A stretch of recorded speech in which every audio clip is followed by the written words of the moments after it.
Hi everyone, नमस्कार. कर्मशील academy या ऑनलाईन प्लॅटफॉर्मवर तुम्हा सर्वांचं परत एकदा स्वागत आहे. या ठिकाणी आपण कंबाईंड गट ब पूर्व परीक्षेच्या अनुषंगाने महाराष्ट्राची आर्थिक पाहणी 2025-26 त्यासोबतच महाराष्ट्राचा अर्थसंकल्प 2026-27च्या अनुषंगाने काही इम्पॉर्टंट फॅक्च्युअल डेटा, आकडेवारी, महत्त्वाची आकडेवारी आपण या ठिकाणी बघणार आहोत. संक्षिप्त स्वरूपामध्ये जे काही शासनाने आपल्या वेबसाईटवर जे डॉक्युमेंट्स दिलेलं होतं, सो ते डॉक्युमेंट्स किंवा त्यावरचे जे काही फॅक्च्युअल डेटा आहे, सो त्याच्या आधारावर आपण हे जे काही रिव्हिजन आहे ते किंवा त्या महत्त्वपूर्ण डेटांचा, महत्त्वपूर्ण आकडेवारींचा आपण रिव्हिजन करणार आहोत.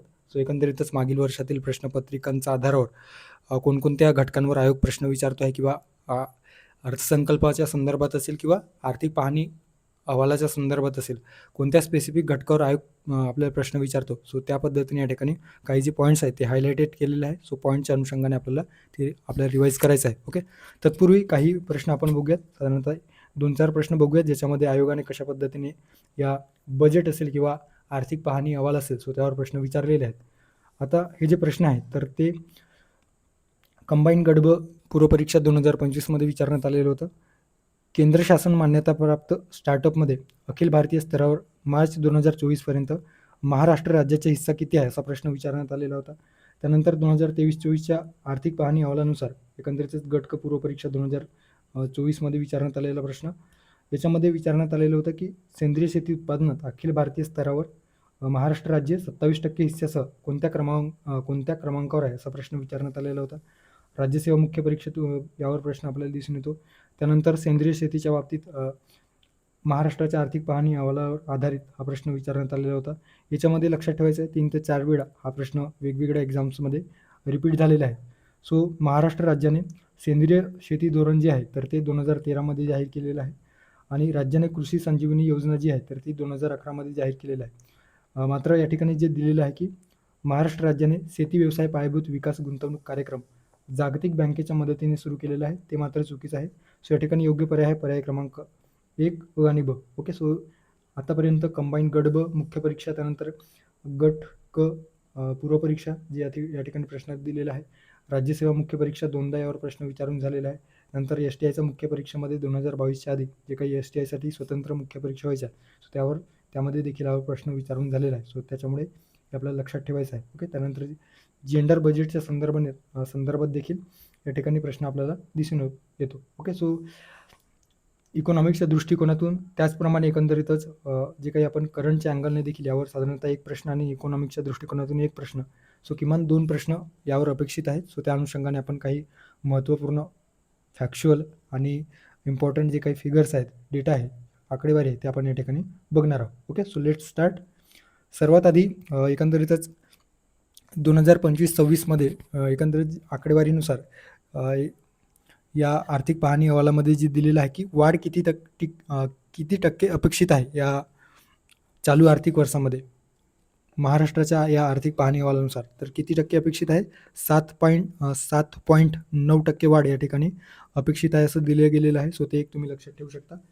ओके, सो महत्त्वाचं जे काही डेटा किंवा आकडेवारी आहे ते आपल्याला लक्षात ठेवायचं आहे. सो आर्थिक विकास दर, आर्थिक विकासाचा वाढीचा दर चालू आर्थिक वर्षामध्ये किती टक्के वाढ अपेक्षित आहे? 7.9%. ओके, आणि जर 2025-26च्या बाबतीत किंवा 2025-26मध्ये वास्तविक स्थूल राज्य मूल्यवृद्धीमध्ये एकंदरीत क्षेत्रानिहाय जर आपण अपेक्षित वाढ बघितलं किंवा वाढीचा दर किती टक्के अपेक्षित आहे असं जर आपण बघितलं, तर त्याच्यामध्ये लक्षात ठेवायचं आहे कृषीच्या बाबतीत, कृषी क्षेत्रासंदर्भात कृषी व संलग्न 3.4%. त्यानंतर उद्योगाच्या बाबतीत, उद्योग क्षेत्राच्या बाबतीत 5.7% आणि सेवा क्षेत्राच्या बाबतीत जर आपण बघितलं सेवा क्षेत्र, तर 9% या ठिकाणी वाढ अपेक्षित आहे. सो हे आपल्याला लक्षात ठेवायचं आहे. कृषी व संलग्न कार्य 3.4%, उद्योगाच्या बाबतीत 5.7%, तर सेवा क्षेत्राच्या बाबतीत 9.9% वाढ अपेक्षित आहे. सो हे आपल्याला लक्षात ठेवायचं आहे. ओके, त्यानंतर पुढे जाऊयात.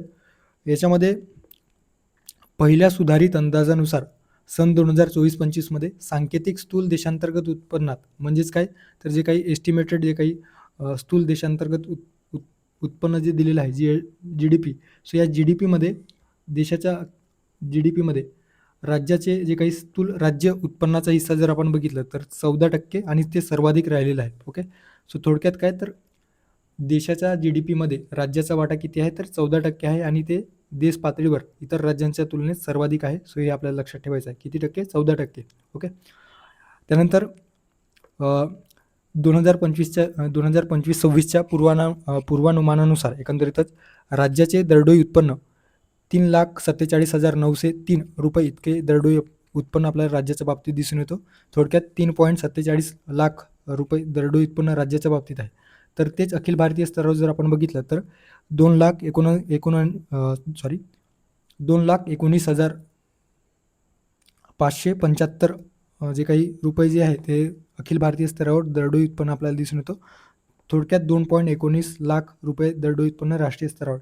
आता या ठिकाणी एक गोष्ट तुमच्या लक्षात आलेली असेल की राज्याचे दरडोई उत्पन्न हे देशाच्या दरडोई उत्पन्नाच्या आकडेवारीनुसार जास्त आहे. ओके. सो दरडोई उत्पन्न देशाचं बघितलं तर त्याच्यामध्ये 2.19 लाख तर राज्याच्या बाबतीत 3.47 लाख. सो असा प्रश्न देखील बनू शकतो की राज्याचा दरडोई उत्पन्न देश पातळीवर जी काही आकडेवारी दिलेली आहे किंवा देश पातळीवरच्या दरडोई उत्पन्नापेक्षा जास्त आहे. सो अशा वेळेस ते स्टेटमेंट काय असणार आहे तर योग्य असणार आहे. सो ते एक आपल्याला लक्षात ठेवायचं आहे. त्यामुळे या ठिकाणी बघू शकता महाराष्ट्राचे जे काही दरडोई उत्पन्न आहे तर ते भारताच्या दरडोई उत्पन्नापेक्षा काय आहे जास्त आहे. ओके. त्यानंतर किमतीच्या संदर्भात जर आपण बघितलं किंमत वाढीच्या संदर्भात तर यामध्ये एप्रिल ते डिसेंबर 2025 या कालावधीसाठी ग्रामीण व नागरिक क्षेत्रासंदर्भात नागरिक क्षेत्राकरिता एकंदरीतच सरासरी ग्राहक किंमत निर्देशांक जे आहे 2003च्या एकंदरीत पायाभूत वर्षाला आधार म्हणून आणि 100 गृहीत धरून साधारणतः अनुक्रमे 400 ते 376. ओके. सो ग्रामीण भागासाठी सरासरी ग्राहक किंमत निर्देशांक किती आहे तर 400. ओके. सो 400 आणि शहरी भागासाठी किंवा नागरी भागासाठी 376. सो हे तुम्ही लक्षात ठेवू शकता. त्यानंतर year on years. Okay. So year on year चलनवाढीचा किंवा इन्फ्लेशनचा जो रेट आहे किंवा दर आहे तर ग्रामीण क्षेत्रासाठी 2% आणि नागरिक क्षेत्रासाठी 1.5% या एप्रिल ते डिसेंबर 2025 या कालावधीसाठी एकंदरीतच चलनवाढीचा दर होता. सो हे आपल्याला या ठिकाणी दिलेलं आहे त्याच्यामुळे तुम्ही लक्षात ठेवू शकता. ओके. सो अदरवाईज यावर या आधी प्रश्न विचारून किंवा विचारले ते आपल्याला दिसून येत नाही. त्यानंतर या ठिकाणी एक लक्षात ठेवू शकता जून ते नोव्हेंबर 2025 या कालावधीत राज्याच्या नागरी भागाकरिता विशेषतः नागरी भागाच्या संदर्भात दिलं गेलेलं आहे की राज्याच्या नागरी भागाकरिता खाद्यपदार्थ गटाच्या चलनवाढीचा जो दर आहे तो जवळपास ऋण राहिलेला आहे म्हणजे निगेटिव्हमध्ये किंवा मायनसमध्ये राहिलेला आहे. सो ते एक तुम्ही लक्षात ठेवू शकता. ओके. त्यानंतर सार्वजनिक वितरण व्यवस्थेच्या संदर्भात आपल्याला काही गोष्टी लक्षात ठेवायच्या आहे. परीक्षेत यावर प्रश्न विचारला जाऊ शकतो. डिसेंबर 2025पर्यंत राज्यात एकूण 270 लाख इतकं जे काही शिधापत्रिकाधारकांची संख्या होती. सो 2.70 लाख शिधापत्रिकाधारक होते. सो ते एक आपल्याला लक्षात ठेवायचे आहे. 2.70 लाख. ओके. शिधापत्रिकाधारक आणि यामध्ये सर्वाधिक संख्या कोणाची होती तर केशरी शिधापत्रिकाधारकांची संख्या सर्वाधिक होती. केसरी. त्यानंतर दुसऱ्या क्रमांकावर जर आपण बघितलं तर पिवळी. तिसऱ्या क्रमांकावर असणार आहे शुभ्र. सो केसरी जवळपास 190 लाख केसरी शिधापत्रिकाधारक. त्यानंतर 58 लाख पिवळी शिधापत्रिकाधारक तर 22 लाख शुभ्र शिधापत्रिकाधारक होते. सो हे आपल्याला लक्षात ठेवायचं आहे. त्यानंतर राज्यामध्ये 31 ऑक्टोबर 2025 रोजी किती रास्त भाव दुकाने होती अशा स्वरूपाचा आकडेवारी बेस प्रश्न आला तर लक्षात ठेवायचा आहे 51,636. सो जवळपास 51,000 इतकं आपल्याला राऊंड फिगरमध्ये आकडेवारी लक्षात ठेवायचं आहे 51,636. ओके. सो त्यानंतर ऑक्टोबर 2025पर्यंत सुमारे 1.55 कोटी 1.55 कोटी कुटुंबांना एकंदरीतच आधार या आधारित बायो अधिक प्रमाणाद्वारे एकंदरीतच शिधावस्तूंचा पुरवठा किंवा शिधावस्तूंचा जो लाभ आहे तो देण्यात आलेला आहे किंवा 1.55 कोटी कुटुंबांनी त्याचा लाभ घेतलेला आहे. त्यानंतर वन नेशनच्या संदर्भात एक आणखी यामध्ये स्टेटमेंट बेस्ड प्रश्न येऊ शकतो. सो वन नेशनच्या बाबतीत वन रेशन कार्डच्या बाबतीत ऑक्टोबर 2025 पर्यंत महाराष्ट्रातील 40 लाख शिधापत्रिकाधारक जे आहेत, तर विविध राज्यातून महाराष्ट्रातील 1.40 लाख शिधापत्रिकाधारकांनी या वन नेशन वन रेशन कार्डच्या माध्यमातून एकंदरीतच अन्नधान्यांची उचल विविध राज्यांतून केलेली आहे. तर इतर राज्यातील जे काही लोक आहेत किंवा इतर राज्यातील जे नागरिक आहेत ते आपल्या राज्यामध्ये जवळपास 18.97 लाख शिधापत्रिकाधारकांनी महाराष्ट्रातून काय केलेले आहे, तर अन्नधान्याची उचल केलेली आहे. सो थोडक्यात आपल्या महाराष्ट्रातील नागरिकांपेक्षा किंवा महाराष्ट्रातील रहिवाशांपेक्षा बाहेरच्या रहिवाशांनी एकंदरीतच या वन नेशन वन रेशन कार्डच्या माध्यमातून महाराष्ट्रातून काय केलेलं आहे, तर अन्नधान्याची उचल केलेली आहे. ओके, आपल्या महाराष्ट्रातील केवळ 1.40 लाख शिधापत्रिकाधारकांनी इतर राज्यातून या one nation one ration card अंतर्गत अन्नधान्याची उचल केलेली आहे. सो ते एक आपल्याला या ठिकाणी स्टेटमेंट बेस्ड प्रश्न बनू शकतो. त्यानंतर लोकवित्ताच्या बाबतीत आपल्याला काही गोष्टी लक्षात ठेवायच्या आहेत. फिस्कल जे काही फायनान्शियल आहेत तर त्याच्या बाबतीत वस्तू व सेवा कर राज्याच्या महसुलात सर्वात महत्त्वाचा स्रोत असून राज्याच्या स्वतःच्या कर महसुलात एकूण महसुली जमेत त्याचा सर्वाधिक मोठा वाटा आपल्याला दिसून येतो.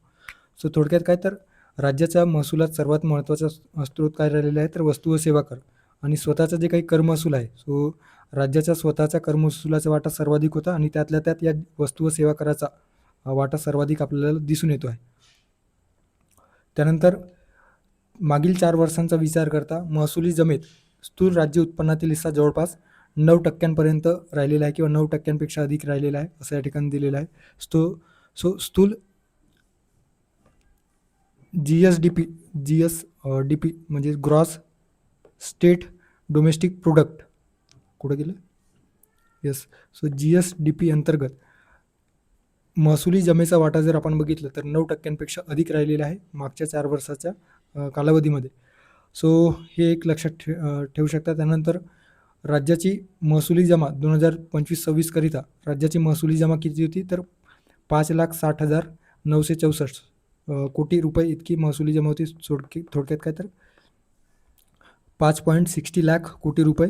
सो कोटी रुपये इतकी महसुली जमा आपल्याला दिसून येतो, जे सुधारित अंदाजानुसार 5,36,463 कोटी असल्याचे आपल्याला दिसून येतो. इतकं डीपमध्ये आयोग जाणार नाही आणि गेलं तरी ते आपल्याला ही जी आकडेवारी आहे ते लक्षात ठेवण्यासाठी खूप जड आहे. त्याच्यामुळे याकडे आपण लक्ष देऊन तितकंच आउटपुट आपल्याला मिळणार नाही. त्याच्यामुळे आपण हे थोडं स्किप करूयात.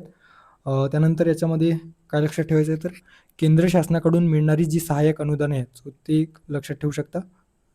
50,000. ओके, सो 50,000चा एक राऊंड फिगर आकडा तुम्ही लक्षात ठेवायचा आहे. सो केंद्र शासनाकडून एक सहाय्यक अनुदाने किंवा फायनान्शियल असिस्टन्स जे आहे तर ते राज्याला मिळालेलं आहे 50,000 कोटी रुपयापर्यंतचे. सो ते एक. त्यानंतर 2025-26 डिसेंबरपर्यंत प्रत्यक्ष महसुली जमेत एकंदरीतच अर्थसंकल्पीय अंदाजानुसार प्रत्यक्ष महसुली जमा 3,71,575 कोटी होतं, जे अर्थसंकल्पीय अंदाजानुसार 66.2% इतकं या ठिकाणी आपल्याला दिसून येतो आहे. ओके, तर प्रत्यक्ष महसुली खर्चाचा वाटा जर आपण बघितलं तर अर्थसंकल्पीय अंदाजानुसार 60% राहिल्याचे आपल्याला या ठिकाणी दिसून येतो आहे. ओके, आता हे आपल्यासाठी महत्त्वाचं आहे. 2025-26 करिता एकंदरीतच एकूण भांडवली जमेचा हिस्सा 25.9%, तर एकूण खर्चातील भांडवली खर्चाचा हिस्सा किती राहिलेला आहे, 19.9%. थोडक्यात 25.9% म्हणजे जवळपास 26% या ठिकाणी भांडवली जमा आपल्याला दिसून येतो 2025-26च्या संदर्भात. तर भांडवली खर्चाचा वाटा किती आहे, तर जवळपास 20%. ओके, सो 20% अपेक्षित आहे. त्यानंतर महत्त्वाचं आहे 16व्या वित्त आयोगाच्या शिफारशीनुसार एकंदरीतच 2026-27 ते 2030-31 हा कालावधी आपल्याला लक्षात ठेवायचा आहे. 2026-27 ते 2030-31 या एकंदरीतच केंद्रीय करातील जो वाटा आहे तो 6.441% राज्याला अनुदेय आहे किंवा राज्याला प्राप्त होणार आहे. सो एकूण केंद्रीय करातील जी कर महसूल आहे सो कर महसुलाच्या वाटणीच्या संदर्भात महाराष्ट्राला किती टक्के हिस्सा मिळणार आहे, तर 6.441. ओके, सो 16th फायनान्स कमिशननुसार 6.441 इतका जो वाटा आहे तो महाराष्ट्राला मिळणार आहे. सो ते एक आपल्याला लक्षात ठेवायचं आहे. ओके, त्यानंतर महाराष्ट्र राजकोषीय उत्तरदायित्व व अर्थसंकल्पीय व्यवस्थापन नियम कधीचा आहे, 2006चा आहे. तर राज्य FRBM कायदा जो आहे, फिस्कल रिस्पॉन्सिबिलिटी जे बजेट मॅनेजमेंट ॲक्ट आहे, तर ते 2005चं आहे, हे लक्षात ठेवायचं आहे. ओके. आणि यामध्ये काय दिलेलं आहे, तर 10 वर्षांहून अधिक कालावधीत जी काही राजकोषीय तूट आहे, फिस्कल डेफिसिट, तर ती स्थूल राज्य उत्पन्नाच्या 3% मर्यादित राखण्यामध्ये यश मिळालेलं आहे किंवा त्यासाठी प्रयत्न केला गेलेला आहे, असं या ठिकाणी देण्यात आलेलं आहे. कर्ज स्थूल राज्य उत्पन्नाच्या जे आहे कर्ज, ज्याला डेप्ट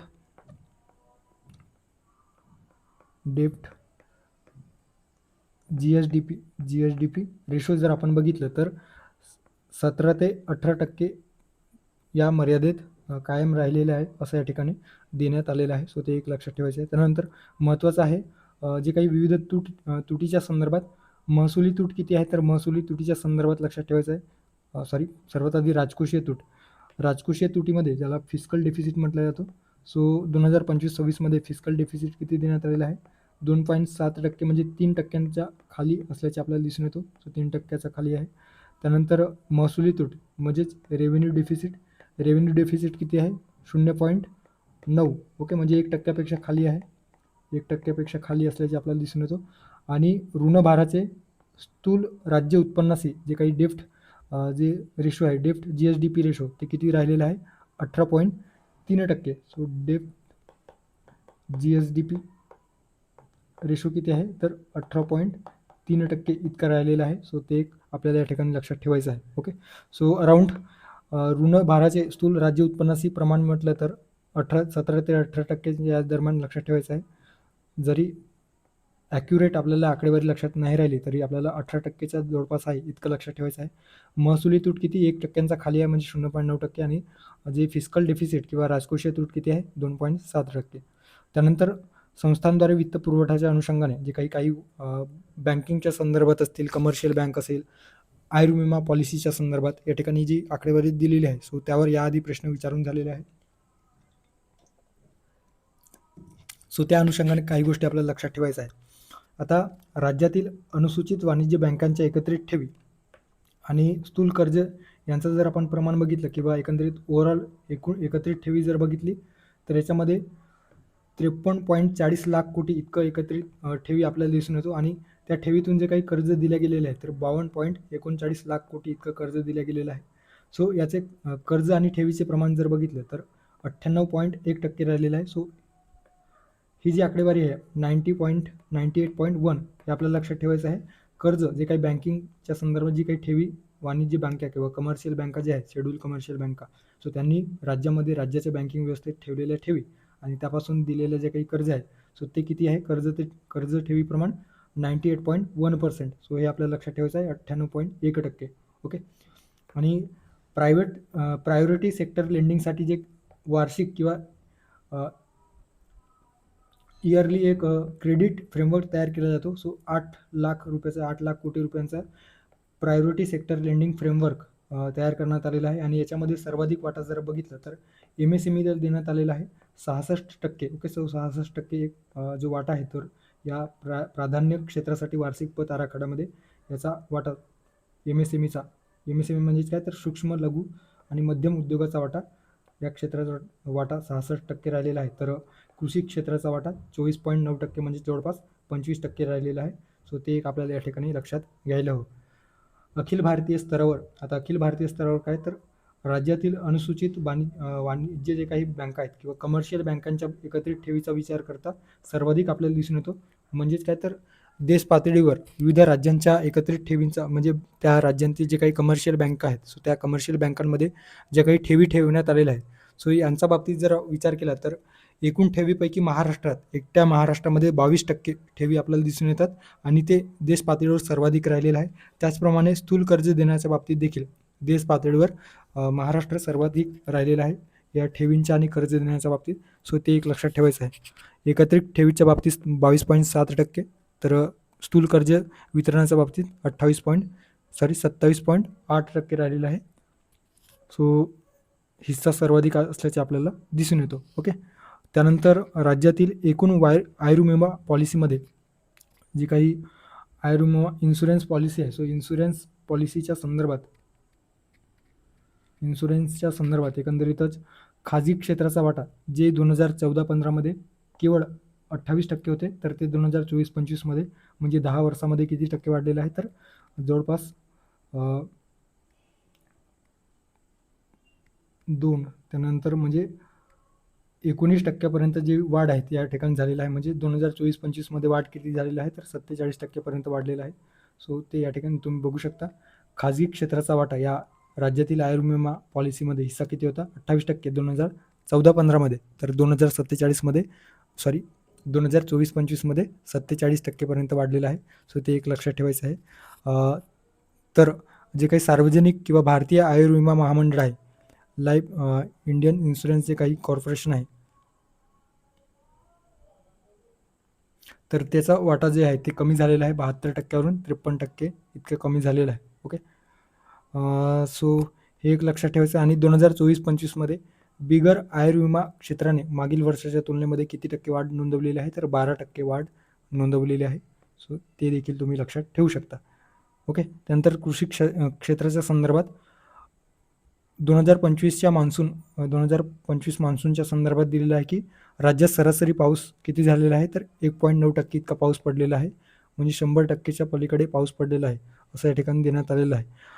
याच्यामध्ये कृषी गणनेच्या संदर्भात काय लक्षात ठेवायचं आहे, तर कृषी गणना 2021-22च्या अस्थायी आकडेवारीनुसार राज्यात वहिती खातेदारांची संख्या किती आहे, तर 171.11 लाख इतकं जी काही वहिती खातेदारांची संख्या आपल्याला वहिती खातेदारांची संख्या किती आहे, 171.11 लाख इतकं राहिलेलं आहे. तर सरासरी वहिती क्षेत्र जर आपण बघितलं तर 1.23% हेक्टर 1.23 हेक्टर इतकं राहिलेलं आहे.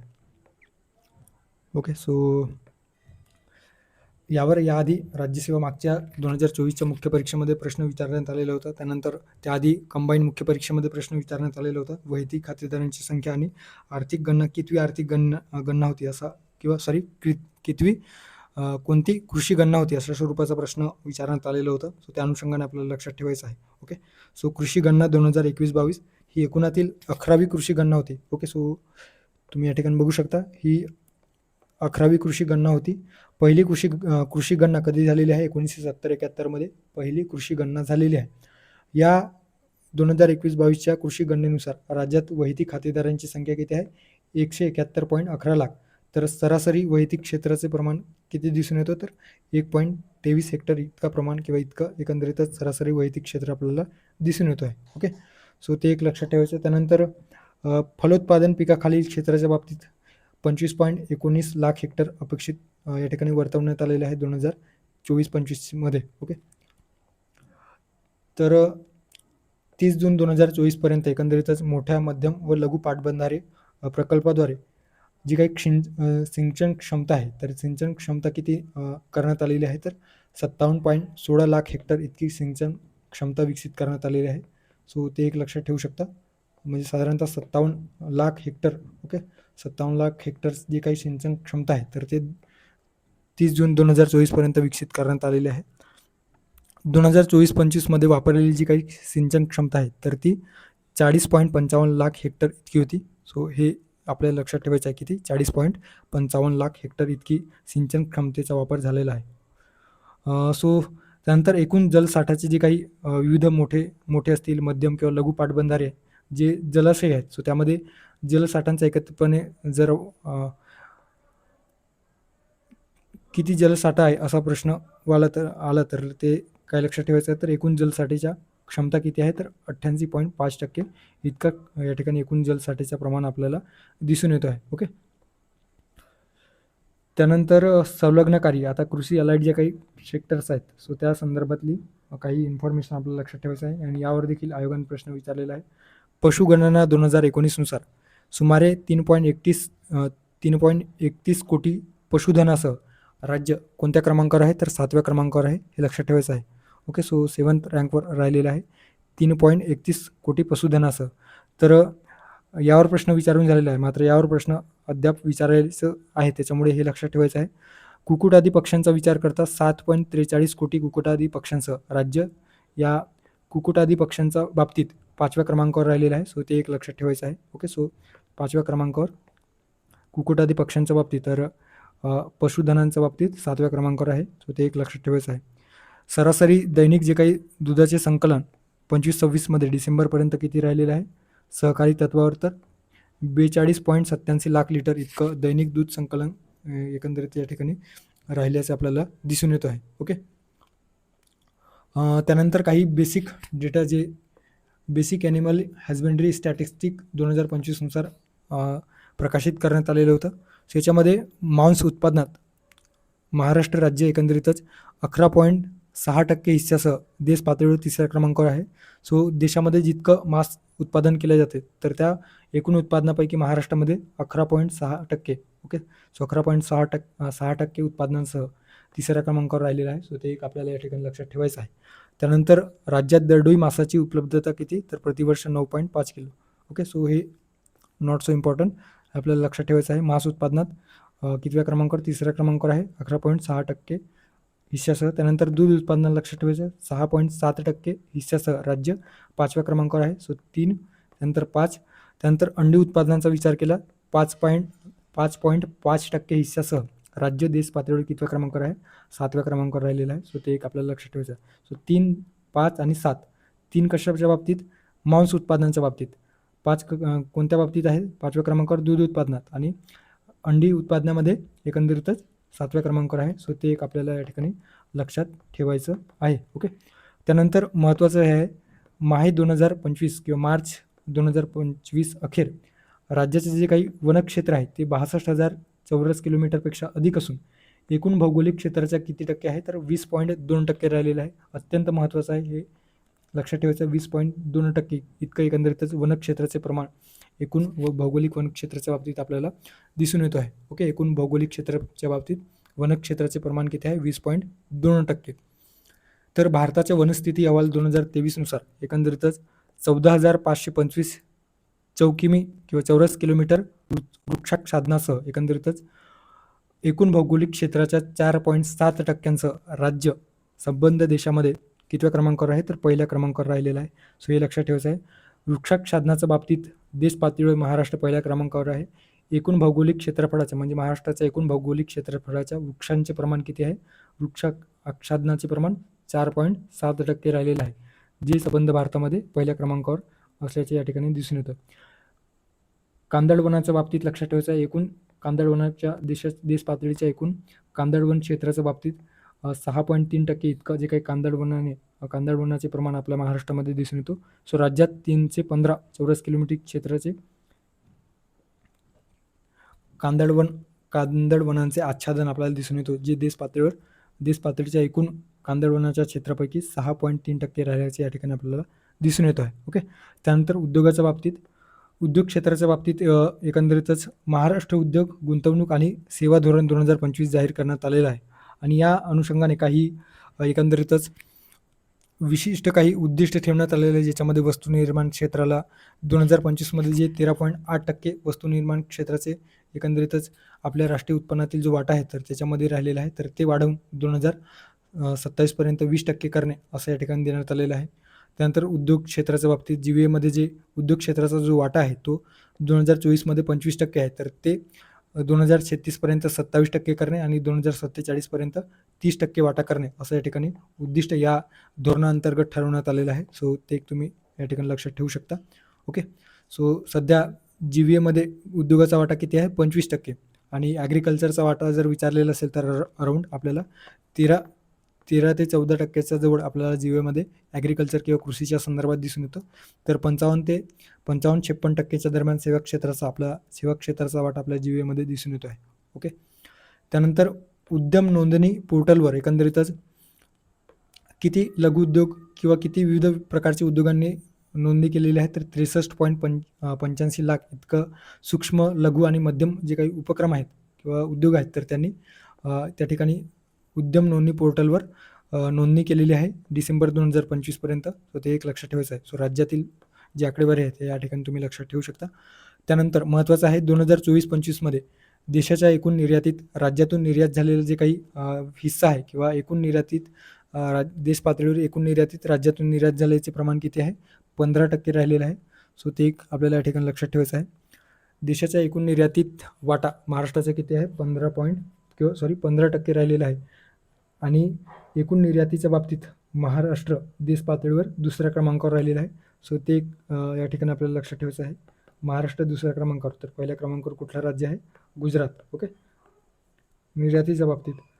आणि सर्वाधिक निर्यात सॉफ्टवेअर जे काही क्षेत्र आहे किंवा सॉफ्टवेअर जी सेवा आहे, सो त्याचं निर्यात सर्वाधिक झालेलं आहे. त्यानंतर 10 फेब्रुवारी 2026 रोजी स्टार्टअप्समध्ये अखिल भारत स्तरावर राज्याचा हिस्सा सर्वाधिक किती टक्के राहिलेला आहे? 17%. जे आपण प्रश्न मगाशी बघितलं त्याच्यामध्ये स्टार्टअपचा हिस्सा किती आहे असं त्या ठिकाणी विचारण्यात आलेलं होतं. सो 2024-25च्या बाबतीत त्या ठिकाणी दिलेलं होतं किंवा विचारलेलं होतं. या ठिकाणी 2026 पर्यंत स्टार्टअपमध्ये अखिल भारतीय स्तरावर किती वाटा आहे? तर 17% आहे. सो 17% या ठिकाणी आपल्याला लक्षात ठेवायचं आहे. ओके, त्यानंतर 2019 ते 2025 म्हणजे ऑक्टोबर 2019 ते मार्च 2025 पर्यंत देशातील थेट परकीय गुंतवणुकीत म्हणजे FDIमध्ये देश पातळीवर जे काही एकूण FDI प्राप्त झालेलं आहे, तर एकूण FDI पैकी महाराष्ट्राने किती टक्के आकर्षित केलेलं आहे? तर 31%. आणि सर्वाधिक एकंदरीतच सर्वाधिक FDI आकर्षित करण्यामध्ये महाराष्ट्र अव्वल ठरलेला आहे. सो ते एक लक्षात ठेवायचं आहे. एकूण 31% एकंदरीतच FDI महाराष्ट्रामध्ये आकर्षित झालेला आहे. Okay, foreign direct investment. त्यानंतर राष्ट्रीय पातळीवर जे काही एक जिल्हा एक उत्पादन जे पुरस्कार 2024 वितरित करण्यात आलेला आहे, सो त्या पुरस्काराच्या संदर्भात लक्षात ठेवायचं आहे. वन डिस्ट्रिक्ट वन प्रोजेक्ट उपक्रमांतर्गत राज्याला सुवर्णपदक किंवा गोल्ड अवॉर्ड किंवा पुरस्कार मिळालेला आहे या वन डिस्ट्रिक्ट वन प्रोडक्टच्या बाबतीत. आणि जे काही रत्नागिरीतील जे आंबे आहेत, हापूस आंबे, सो त्या हापूस आंब्यासाठी कृषी क्षेत्रातील किंवा कृषी वर्गातील जे काही सुवर्ण पुरस्कार आहेत ते रत्नागिरी या जिल्ह्याला प्राप्त झालेला आहे. सो कृषी श्रेणीतील सुवर्ण पुरस्कार रत्नागिरी जिल्ह्याला प्राप्त झालेला आहे. ओके, सो एक लक्षात ठेवायचं आहे. त्यानंतर या ठिकाणी भारत पर्यटन कंपेडियम 2025 नुसार जे काही महाराष्ट्रामध्ये जे पुरातत्वीय सर्वेक्षण जे काही स्मारक आहेत किंवा विविध पर्यटन स्थळे आहेत, तर त्यामध्ये देश पातळीवर जे काही देशातील लोकांनी म्हणजे देशातील जे काही पर्यटक आहेत, तर ते जवळपास 88.66 लाख पर्यटकांनी महाराष्ट्राच्या विविध एकंदरीतच जे काही स्मारके आहेत किंवा पुरातत्व सर्वेक्षण असणारे जे काही पर्यटन स्थळे आहेत, सो त्यांना भेट दिलेलं आहे. तर विदेशी पर्यटकांची संख्या किती आहे? 1.7 लाख. आता या भारत पर्यटन डेटा कंपोडियम 2025 नुसार 2024मध्ये जर आपण बघितलं तर 2024मध्ये राज्य परदेशी पर्यटक भेटीमध्ये पहिल्या क्रमांकावर राहिलेला आहे देश पातळीवर, तर देशांतर्गत पर्यटक भेटीमध्ये 6व्या क्रमांकावर राहिलेला आहे. सो हे लक्षात ठेवायचं आहे. थोडक्यात काय, तर इतर राज्यांच्या तुलनेत एकंदरीत जे काही परकीय किंवा फॉरेनर्स जे असतात ते महाराष्ट्राला प्रेफरन्स देतात असं या विधानावर आपल्याला लक्षात येतो. मात्र देशांतर्गत जे काही देशांतर्गत आपल्या देशातील जे काही पर्यटक आहेत ते इतर महाराष्ट्रापेक्षा इतर राज्याला जास्त त्या ठिकाणी महत्त्व देतात इन द सेन्स इतर जे काही राज्य आहेत पर्यटनाच्या दृष्टिकोनातून त्याला जास्त महत्त्व देतात. आणि त्यानुसार जर देश पातळीवर जर आपण बघितलं देशांतर्गत पर्यटकांच्या भेटीमध्ये 6व्या क्रमांकावर महाराष्ट्र राहिलेला आहे, तर परकीय भेटीमध्ये पहिल्या क्रमांकावर राहिलेला आहे. हे आपल्याला या आकडेवारीवर या विधानावरून आपल्याला दिसून येतो. ओके, त्यानंतर सहकार क्षेत्राच्या संदर्भात जे या ठिकाणी देण्यात आलेलं नाही. सो सहकाराच्या बाबतीत लक्षात ठेवायचं आहे 2.33 लाख सहकारी संस्था अस्तित्वात होत्या 31 मार्च 2026 पर्यंत. ओके, सो 31 मार्च 2026 पर्यंत 2.33 लाख सहकारी संस्था होत्या. आणि सर्वाधिक हे लक्षात ठेवायचं, यावर आयोगाने प्रश्न विचारलेला आहे, गृहनिर्माण क्षेत्रामध्ये सर्वाधिक एकंदरीतच सहकारी संस्था अस्तित्वात होत्या. त्यानंतर बिगर कृषी पुरवठ्याच्या बाबतीत 9.3%, प्राथमिक कृषी पतपुरवठा करणाऱ्या ज्या काही सहकारी संस्था आहेत तर ते किती? 9.1%. ओके, सो सर्वाधिक गृहनिर्माण क्षेत्र 57% आपल्याला लक्षात ठेवायचं आहे. त्यानंतर ऊर्जाविषयक ज्या काही वीज निर्मितीच्या संदर्भात एकंदरीतच जर आपण काही आकडेवारी बघितली तर याच्यामध्ये लक्षात ठेवायचं आहे एकूण स्थापित क्षमतेच्या राज्यात वीज निर्मितीत एकूण स्थापित क्षमता किती आहे? तर 41,000 मेगावॅट आपल्याला दिसून येतो. सो 41,000 मेगावॅट हे आपल्याला या ठिकाणी लक्षात ठेवायचं आहे. आणि यामध्ये प्रमाण जर बघितलं 41,000 मेगावॅटमध्ये सर्वाधिक प्रमाण कशाचे दिसून येतो? तर औष्णिक ऊर्जाचे सर्वाधिक प्रमाण दिसून येतो जवळपास 51.3%. सो 51.3%. त्यानंतर नवीकरणीय ऊर्जा जी आहे, सो नवीकरणीय ऊर्जेचे प्रमाण किती आहे? 34.4%. Okay, so 34.4%. आणि जलजन्य जे काही ऊर्जा स्रोत आहे जो जलजन्य ऊर्जेच्या माध्यमातून वीज निर्मिती किती केली जाते, तर 7.5% एकूण या अ, ऊर्जा निर्मितीच्या किंवा ऊर्जा स्थापित क्षमतेच्या बाबतीत. आणि नैसर्गिक वायूच्या माध्यमातून जी ऊर्जा निर्मिती आहे सो त्याची स्थापित क्षमता एकूणातील किती प्रमाणात आहे, 6.8%. ओके. सो थोडक्यात काय, तर जी काही एकूण स्थापित ऊर्जेची क्षमता आहे तर त्याच्यामध्ये सर्वाधिक वाटा कशाचा आहे, औष्णिक ऊर्जेचा आहे, त्यानंतर नवीकरणीय ऊर्जा, त्यानंतर जलजन्य औष्णिक, त्यानंतर नवीकरणीय, त्यानंतर जलजन्य, त्यानंतर नैसर्गिक वायू. सो किमान 4 आपल्याला लक्षात ठेवायचं आहे. ओके. सो त्यानंतर पुढचं आहे, राज्यात सरासरी जे काही कमाल मागणी जी आहे तर ती 23,374 मेगावॅट इतकी होती 2024-25मध्ये. आणि त्यावेळी विजेचा पुरवठा किती होता, तर 24,335 इतका विजेचा पुरवठा होता. थोडक्यात मागणीपेक्षा पुरवठा किती काय दिलेला आहे या ठिकाणी, तर जास्त दिलेला आहे. सो विजेची मागणी 2024-25मध्ये विजेची मागणीपेक्षा पुरवठा काय होतं, तर जास्त होतं. सो विधानाच्या स्वरूपात प्रश्न आला तर हे आपल्याला या ठिकाणी लक्षात घ्यायचं आहे. ओके. त्यानंतर 2024-25मध्ये महापारेषणची जी काही पारेषण हानी आहे ती 3.26% राहिल्याचे या ठिकाणी नमूद करण्यात आलेलं आहे. राज्य नवीकरणीय ऊर्जेच्या स्थापित क्षमतेनुसार राजस्थान, गुजरात आणि त्यानंतर तिसऱ्या क्रमांकावर महाराष्ट्र राहिलेला आहे, लक्षात ठेवायचं आहे. मागची जी काही एकंदरीतच 2024-25ची जी काही आर्थिक पाहणी आलेलं होतं तर त्याच्यामध्ये या नवीकरणीय ऊर्जेच्या स्थापित क्षमतेनुसार महाराष्ट्र 5व्या क्रमांकावर होतं. तर या नवीन आर्थिक पाहणी अहवालानुसार राज्य नवीकरणीय ऊर्जेच्या स्थापित क्षमतेनुसार राजस्थान पहिल्या क्रमांकावर कुठला राज्य आहे, राजस्थान, दुसरा आहे गुजरात आणि तिसरा आहे महाराष्ट्र. ओके. सो नवीकरणीय ऊर्जेच्या बाबतीत राजस्थान, दुसरा गुजरात आणि तिसऱ्या क्रमांकावर आहे महाराष्ट्र, हे आपल्याला लक्षात ठेवायचं आहे. ओके. सो यावर प्रश्न विचारला जाऊ शकतो. सो या ठिकाणी प्रश्न फ्रेम होऊ शकतो, त्याच्यामुळे स्टार करून ठेवा, या ठिकाणी महत्त्वाचं आहे. ओके. सौर ऊर्जेच्या स्थापित क्षमतेमध्ये 2015-16मध्ये 5.2% जे स्थापित क्षमता सौर ऊर्जेच्या बाबतीत होती तर ती 2024-25मध्ये किती टक्केपर्यंत वाढ झालेली आहे, तर 38.9%, म्हणजे जवळपास 39% जे आहे ते या ठिकाणी सौर ऊर्जेच्या स्थापित क्षमतेच्या हिश्श्यामध्ये काय झालेलं आहे, वाढ झालेला आहे. So you can see here, so in this graph. Okay. So 2015-16मध्ये 5.2% जी काही स्थापित क्षमता होती सौर ऊर्जेच्या बाबतीत तर ती या ठिकाणी 38.9%पर्यंत वाढ झालेली आहे. त्यानंतर वाहतूक व दळणवळणाच्या संदर्भात जर आपण बघितलं तर रस्त्यांची सुमारे लांबी सुमारे 3.45 लाख किलोमीटर होती. याच्यामध्ये राष्ट्रीय महामार्ग प्राधिकरण असेल, सार्वजनिक बांधकाम विभाग असेल किंवा जिल्हा परिषदेच्या देखभालीखाली जे काही रस्त्यांची लांबी आहे तर मार्च अखेर 2025 अखेर 3.45 लाख किलोमीटर इतकी राहिलेली आहे. ओके. त्यानंतर याच्यामध्ये आणखी काय लक्षात ठेवायचं आहे, तर महाराष्ट्र राज्य मार्ग परिवहन मंडळाच्या प्रतिदिन सरासरी जे काही 14,926 बस गाड्या जे आहेत तर ते प्रवास करतात. सो 55.90 लाख प्रवासी दर दिवशी प्रवास करतात असं या ठिकाणी देण्यात आलेलं आहे. ओके. त्यानंतर हिंदू हृदय सम्राट बाळासाहेब ठाकरे महाराष्ट्र समृद्धी महामार्ग जे 701 किलोमीटरचा आहे, सो मुंबई ते नागपूर जून 2025पासून रहदारीसाठी खुला करण्यात आलेला आहे. ओके. सो हे एक तुम्ही लक्षात ठेवू शकता. त्यानंतर इंटरनेटच्या बाबतीत राज्यामध्ये इंटरनेट ग्राहक किती आहेत, तर 11.36 कोटी इंटरनेटचे ग्राहक आहेत, तर 12.71 कोटी भ्रमणध्वनी जोडल्या गेलेल्या आहे.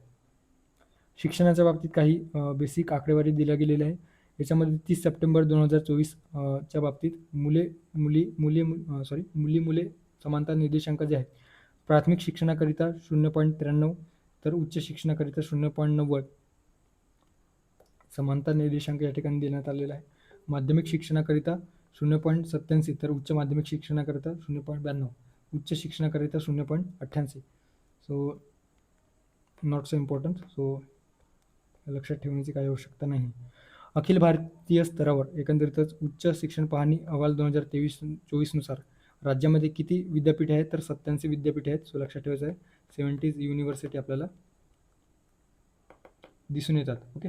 87 इतकं लक्षात ठेवायचं. त्यानंतर सार्वजनिक आरोग्याच्या बाबतीत लक्षात काय ठेवायचं आहे, तर 31 डिसेंबर 2025 रोजी राज्यामध्ये 10,788 उपकेंद्रे 1953 प्राथमिक आरोग्य केंद्रे, तर 374 सामूहिक आरोग्य केंद्रे आपल्याला दिसून येतात. सो 374 सामूहिक आरोग्य केंद्रे, 1953 प्राथमिक आरोग्य केंद्रे आणि 10,788 उपकेंद्रे आपल्याला दिसून येतात. ओके. त्यानंतर एकात्मिक महात्मा ज्योतिराव फुले जन आरोग्य योजना आणि आयुष्मान भारत प्रधानमंत्री जन आरोग्य योजनेअंतर्गत 2025-26मध्ये डिसेंबर 2025पर्यंत एकंदरीतच 6.50 लाख लाभार्थी राहिल्याचे आपल्याला दिसून येतो. सो ते एक लक्षात ठेवायचं आहे. 6.50 म्हणजे 6.5 लाख लाभार्थ्यांनी या जन आरोग्य योजनेचा आणि तसेच आयुष्मान भारत प्रधानमंत्री जन आरोग्य योजनेचा लाभ घेतलेला आहे. ओके. त्यानंतर नमुना नोंदणी पाहणी 2023 नुसार महत्त्वाचे जे काही लोकसंख्येविषयक निर्देशक आहेत, तर त्याच्यामध्ये आपल्याला काय लक्षात ठेवायचं आहे, जन्मदर. महाराष्ट्राचा जन्मदर किती आहे? 14. तर भारताचा जन्मदर किती राहिलेला आहे? 18.4%. ओके. मृत्यूदर जर आपण बघितलं तर मृत्यूदराच्या संदर्भात 6.1, तर भारताच्या संदर्भात 6.4. ओके. अर्भक मृत्यूदराचं प्रमाण जर बघितलं तर 14 महाराष्ट्राच्या संदर्भात, तर भारताच्या संदर्भात 25 राहिलेला आहे. नवजात शिशु मृत्यूदर 19, तर भारतामध्ये नवजात शिशु मृत्यूदर महाराष्ट्रामध्ये 11, तर भारताच्या संदर्भात 19. 5 वर्षाखालील बालकांचा मृत्यू जर आपण बघितलं तर 16, तर या ठिकाणी 29. ओके.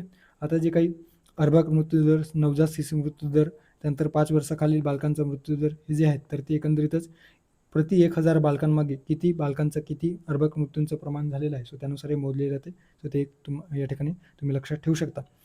एकूण जनन दर किती आहे? तर एकूण टोटल फर्टिलिटी रेट महाराष्ट्राच्या संदर्भात हे लक्षात ठेवायचं आहे 1.4%, तर भारताच्या संदर्भात 1.9% इतकं टोटल फर्टिलिटी रेट आपल्याला दिसून येतो. मॅटर्नल मोर्टॅलिटी रेट म्हणजे माता मृत्यू प्रमाण जर आपण बघितलं, जे दर 1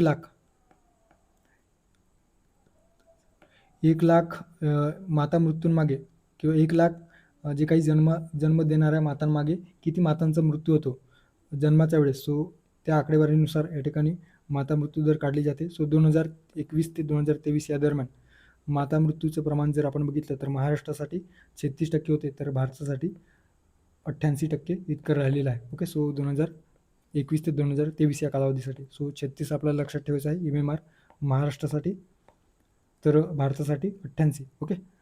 सो हे आपल्याला लक्षात ठेवायचं आहे. त्यानंतर रोजगाराविषयी काही आकडेवारी आपल्याला लक्षात ठेवायचं आहे. याच्यामध्ये 31 जानेवारी 2026 रोजी अत्यंत महत्त्वाचं आहे आणि मला पर्सनली वाटतं की यावर कदाचित येणाऱ्या काळामध्ये यावर 100% प्रश्न विचारेल आयोग. सो 31 जानेवारी 2026 रोजी ई श्रम पोर्टलवर नोंदवलेल्या राज्यातील जे काही कामगारांची संख्या आहे ती 1.83 कोटी इतकं राहिलेलं आहे.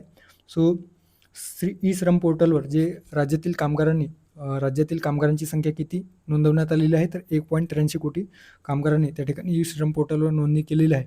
आणि सर्वाधिक त्यापैकी जर आपण प्रमाणानुसार बघितलं तर 55.8% या एकूण राज्यातील कामगारांची संख्या या ई श्रमवर नोंदवलेल्या कामगारांच्या संख्येत 55.8% महिलांचा प्रमाण आपल्याला दिसून येतो. सो या ठिकाणी आपल्याला लक्षात ठेवायचं आहे. ओके. सो महिलांच्या बाबतीत किंवा महिला सर्वाधिक या ठिकाणी ई श्रम पोर्टलवर नोंदणी केलेलं आहे 55.8%. ओके. त्यानंतर नियतकालिक श्रमबल ज्याला पिरियोडिक लेबर फोर्स जे काही रिपोर्ट ज्याला म्हटला जातो, सो त्यामध्ये 2023-24 नुसार 15 वर्ष किंवा त्यापेक्षा अधिक वर्ष वयोगटातील व्यक्तींसाठी श्रमशक्ती सहभाग दर ज्याला लेबर फोर्स पार्टिसिपेशन रेट म्हटला गेलेला आहे. सो राज्याच्या बाबतीत लक्षात ठेवायचं आहे, राज्याच्या श्रमशक्ती सहभाग दर किती आहे, तर 59% राहिलेला आहे. महिलांचं प्रमाण बघितलं या श्रमशक्ती सहभाग दरामध्ये तर 40% राहिलेलं आहे. सो 40% आपल्याला लक्षात ठेवायचं आहे. जे 2018-19 मध्ये 31% होतं, तर ते आता वाढून किती झालेलं आहे, तर 40% झालेलं आहे. त्यानंतर workers population ratio. Okay. So worker population ratio किती आहे, 57% राहिलेला आहे. ओके. किंवा 57% या 2023-24 पर्यंत किंवा 23-24च्या नियतकालिक श्रमबल पाहणीनुसार आपल्याला वर्कर पॉप्युलेशन रेशो आपल्याला दिसून येतो 57%. ओके. बेरोजगारीचा दर 3.3% राहिलेले आहे, जे 2018-19 मध्ये 5% होतं. पुरुष बेरोजगारीचा दर 3.7%, तर महिला बेरोजगारीचा दर 2.7%. म्हणजे पुरुष बेरोजगारी किंवा मेल जे काही अनएम्प्लॉयमेंट रेट आहे, तर ते महिला फिमेल अनएम्प्लॉयमेंट रेटपेक्षा कसं आहे तर जास्त आपल्याला एकंदरीतच त्याचा कल दिसून येतो. ओके. सो पुरुषांचा बेरोजगारीचा दर महिलांचा बेरोजगारीच्या दरापेक्षा अधिक असल्याचे या ठिकाणी दिसून येतो आणि टोटल बेरोजगारीचा दर किती आहे तर 3.3% राहिलेला आहे. सो तुम्ही या ग्राफमध्ये देखील बघू शकता. ओके. सो त्यानंतर सामाजिक क्षेत्राच्या संदर्भात काही या ठिकाणी देण्यात आलेलं आहे. प्रधानमंत्री आवास योजना नागरीच्या संदर्भात डिसेंबर 2025पर्यंत राज्यामध्ये जर आपण बघितलं तर 8.85 लाख घर पूर्ण झालेले आहे. तर प्रधानमंत्री आवास योजना ग्रामीणच्या बाबतीत 16 लाख म्हणजे 8चे डबल या ठिकाणी बुक करू शकता. सो 8चे डबल 16 लाख जे घरे जे पूर्ण प्रधानमंत्री आवास योजना ग्रामीण अंतर्गत 16 लाख घरांची जी बांधणी आहे ती पूर्ण झालेली आहे. ओके. त्यानंतर जल जीवन मिशन अंतर्गत एकंदरीतच राज्यातील 90.3% कुटुंबे, 98.5% शाळा, 81% ग्रामपंचायत इमारत, सो असे वैयक्तिक जे काही नळ जोडणे आहेत तर ते जलजीवन अभियानांतर्गत साध्य करण्यात येतो आहे. सो 90.3% कुटुंबांकडे जलजीवन अंतर्गत वैयक्तिक नळ जोडणी पुरवण्यात आलेली आहे. सो या ठिकाणी देण्यात आलेलं आहे. ओके. सो ते एक लक्षात ठेवायचं आहे. त्यानंतर 2024-25च्या संदर्भात एकंदरीतच महाराष्ट्र प्रदूषण नियंत्रण मंडळाने पर्यावरणास अनुकूल तंत्रज्ञान असलेल्या 314 उद्योगांना 314 उद्योगांना ई कचऱ्याचे भाग सुटे करण्यासाठी एकंदरीतच मान्यता दिलेली आहे. ओके. सो सुटे करणे किंवा पुनर्चक्रीकरण करण्यासाठी म्हणून मान्यता दिलेली आहे. सो असे जे काही महत्त्वाचे या ठिकाणी फॅक्च्युअल डेटा देण्यात आलेलं होतं ते आपण या ठिकाणी बघितलेलं आहे. त्यानंतर महाराष्ट्राच्या अर्थसंकल्पाच्या संदर्भात बघूयात काही महत्त्वपूर्ण पॉईंट्स. ओके. सो क्विकमध्ये बघूयात. 6 मार्च 2026 रोजी महाराष्ट्राचे मुख्यमंत्री देवेंद्र फडणवीस यांनी हा अर्थसंकल्प सादर केलेला आहे. याच्यामध्ये काही गोष्टींचा उल्लेख त्यांनी केलेला होता आणि परीक्षेला जाण्याआधी किमान या महापुरुषांच्या संदर्भात माहिती वाचून जावा. महात्मा फुले यांचं 200वे जयंती वर्ष 200 इयर्स आपण साजरा करतो आहोत. 11 एप्रिल 2027ला 200 वर्ष पूर्ण होत आहेत महात्मा ज्योतिराव फुले यांचा जन्माला. सो त्यानुसार एकंदरीत त्यांचा कार्याचा गौरव करण्यात येणार आहे. ओके. सो एक लक्षात ठेवायचं. आणि कडगुण त्यांचा जन्मगावी भव्य स्मारक उभारण्यात येईल अशी घोषणा या ठिकाणी करण्यात आलेली आहे. त्यानंतर दुसरे जे काही समाजसुधारक आहेत संत गाडगेबाबा, सो त्यांचं एकंदरीतच 150वे 150 इयर्स त्यांचा एकंदरीतच साजरा केला जातो आहे. सो ते एक आपल्याला लक्षात ठेवायचं आहे. आणि त्या अनुषंगाने संत गाडगेबाबा तीर्थक्षेत्र सर्किट विकसित करण्यात येईल असं या ठिकाणी या अर्थसंकल्पामध्ये नमूद करण्यात आलेलं आहे. यामध्ये संत गाडगेबाबा यांचे जन्मस्थळ, कर्मभूमी आणि अंतिम श्रद्धास्थान या ठिकाणांना एकत्रितपणे जोडून संत गाडगेबाबा तीर्थक्षेत्र सर्किट विकसित करण्यात येईल असं या ठिकाणी म्हटलं गेलेलं आहे. ओके. आणि 75 गावांमध्ये कृत्रिम बुद्धिमत्ताच्या सहाय्याने एकंदरीतच नागरिकांचे जीवनमान उंचावण्यासाठी एक संत गाडगेबाबा ग्राम समृद्धी अभियान, ओके, सो संत गाडगेबाबा ग्राम समृद्धी अभियान देखील राबवण्यात येणार आहे. सो अशी घोषणा या ठिकाणी करण्यात आलेली आहे. त्यानंतर 14 तळे सत्याग्रह शताब्दी वर्ष साजरा केला जातो आहे. सो त्यामुळे एकंदरीत हे लक्षात ठेवायचं आहे. आणि 2026-27 हे वर्ष राज्यात अधिकृत सामाजिक समता व समरसता वर्ष साजरा करण्यात येईल अशी घोषणा करण्यात आलेली आहे. सो आपल्याला परीक्षेत प्रश्न विचारला जाऊ शकतो की सामाजिक समता व समरसता वर्ष कधी साजरा केला जाणार आहे किंवा कोणत्या वर्षी साजरा केला जाणार आहे. 2026-27, 2028-29, 2025-26, 2030-31 अशा स्वरूपाचा प्रश्न आपल्याला विचारला जाऊ शकतो. सो कधी 2026-27, सो ते एक लक्षात ठेवायचं आहे.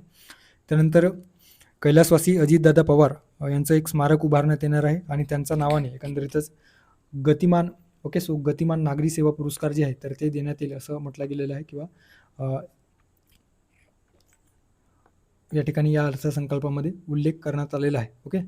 सो ते एक तुम्ही लक्षात ठेवू शकता. त्यानंतर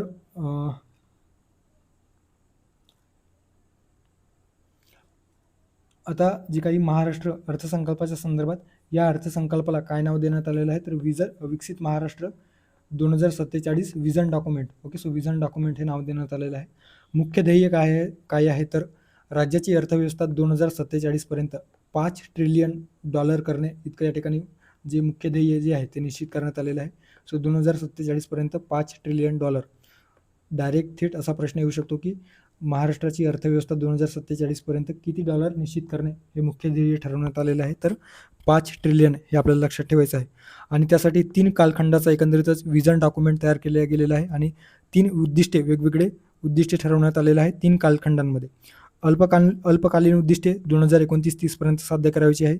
मध्यमकालीन उद्दिष्टे जी 2035 पर्यंत साध्य करायची आहेत, जे राज्याच्या अमृत महोत्सवी 2035ला एकंदरीतच राज्याच्या स्थापनेला एकंदरीत 75 वर्ष पूर्ण होणार आहे. सो त्या अनुषंगाने. आणि त्यानंतर दीर्घकालीन उद्दिष्टे जी 2047 पर्यंत साध्य करायची आहेत. सो अशी 3 अल्पकालीन, मध्यमकालीन आणि दीर्घकालीन उद्दिष्टे या विकसित महाराष्ट्र 2047 विजन डॉक्युमेंट अंतर्गत जाहीर करण्यात आलेला आहे. आता अर्थसंकल्पाच्या अनुषंगाने प्रादेशिक संतुलित विकासाचे 4 प्रमुख स्तंभ या ठिकाणी निश्चित करण्यात आलेले आहे या अर्थसंकल्पामध्ये. आणि त्याचे 16 उपक्षेत्रामध्ये 4 प्रमुख स्तंभ लक्षात ठेवायचे आहे. 4 प्रमुख स्तंभ आणि 16 उपक्षेत्रे. यातील 4 प्रमुख स्तंभ आपल्याला लक्षात ठेवायचा आहे. 16 प्रमुख क्षेत्रे माहिती नसली तरी चालेल, फक्त आपल्याला आकडेवारी लक्षात ठेवायचं आहे. 16 उपक्षेत्रे आहेत आणि 4 प्रमुख स्तंभ आहेत. ओके.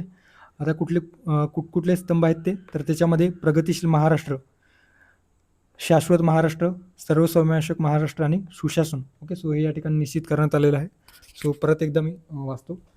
प्रगतिशील महाराष्ट्र, त्यानंतर शाश्वत महाराष्ट्र, सर्वसमावेशक महाराष्ट्र, इन्क्लुझिव्ह महाराष्ट्र आणि सुशासन किंवा गुड गव्हर्नन्स.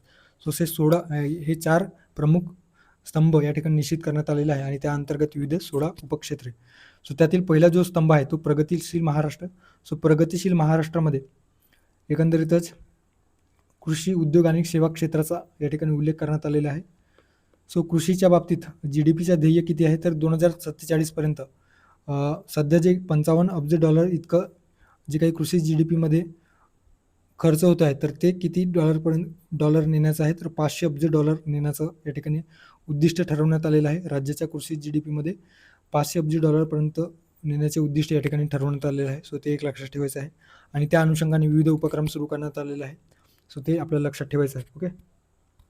आता महाविस्तार AI कृत्रिम बुद्धिमत्ता आधारित प्लॅटफॉर्म सुरू केलेला आहे आणि ॲग्रिकल्चरच्या संदर्भात एक लक्षात ठेवायचं आहे. ॲग्रिकल्चरच्या संदर्भात कृत्रिम बुद्धिमत्ता प्लॅटफॉर्म सुरू करणारे महाराष्ट्र हे देशातील पहिले राज्य ठरलेलं आहे. सो ते एक लक्षात ठेवायचं आहे. ओके.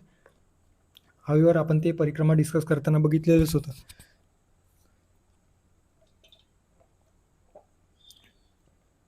आणि या अनुषंगाने AI धोरण देखील जाहीर करण्यात आलेलं आहे. सो यासाठी महाविस्तार AI प्लॅटफॉर्म विकसित केलेला आहे आणि यामध्ये 30 लाखाहून अधिक शेतकऱ्यांना हवामानाचा अंदाज असेल, पीकविषयक सल्ला असेल किंवा बाजारभावाची अचूक माहिती मिळेल अशी एकंदरीतच वैशिष्ट्ये किंवा उपक्रम या महाविस्तार AI द्वारे डेव्हलप करण्यात आलेला आहे. ओके. एकच मिनटं.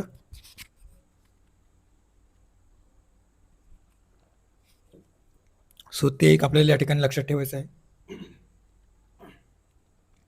त्यानंतर आदिवासी शेतकऱ्यांसाठी यात देहवाली भिली भाषेचा समावेश करण्यात आलेला आहे. सो हे एक लक्षात ठेवायचं आहे. देहवाली भिली भाषेचा समावेश या महाविस्तार AI प्लॅटफॉर्मवर करण्यात आलेला आहे. स्मार्टफोन नसणाऱ्या शेतकऱ्यांसाठी वसुधा. ओके. सो व्हॉइस कॉलद्वारे त्यांना पिकांचे आरोग्य आणि कीड व्यवस्थापनाच्या संदर्भात सल्ला दिला जाईल. सो त्या व्हॉइस कॉलच्या सेवेला काय म्हटलं गेलेलं आहे, वसुधा. सो हे नाव लक्षात ठेवायचं आहे, वसुधा. ओके. त्यानंतर कृषी स्टार्टअप्स. सो कृषी स्टार्टअपसाठी एकंदरीतच agriculture data exchange and sandbox नावाचं जे काही प्लॅटफॉर्म आहे ते सुरू करण्यात आलेलं आहे आणि 4ही कृषी विद्यापीठामध्ये आर्टिफिशियल इंटेलिजन्सवर आधारित एक इन्क्युबेशन सेंटर स्थापन करण्यात येईल अशी घोषणा या ठिकाणी करण्यात आलेली आहे. त्यानंतर ॲग्रिस्टॅक योजना या अंतर्गत शेतकऱ्यांना फार्मर ID कार्ड देण्यामध्ये एकंदरीतच महाराष्ट्र अव्वल स्थानी राहिलेलं आहे. सो ते एक लक्षात ठेवायचं आहे. ओके. सो ॲग्रिस्टॅक योजना. त्यानंतर एक नवीन योजना या ठिकाणी सुरू करण्यात आलेली आहे. सो ती नवीन योजना किंवा तिचं नाव काय, तर कृषी समृद्धी योजना. ओके. सो कृषी समृद्धी योजना लक्षात ठेवायचं आहे. यामध्ये भांडवली गुंतवणूक वाढवून पायाभूत सुविधा निर्माण करण्यासाठी एकंदरीतच भर देण्यात येतो. सो कृषी घटकाच्या संदर्भात भांडवली गुंतवणूक जी आहे तर ती वाढवून पायाभूत सुविधा, कृषी क्षेत्राच्या संदर्भात जी काही पायाभूत सुविधा आहे तर ती वाढवण्यासाठी म्हणून, चालना देण्यासाठी म्हणून कृषी समृद्धी योजना जी आहे तर ती या ठिकाणी सुरू करण्यात आलेली आहे.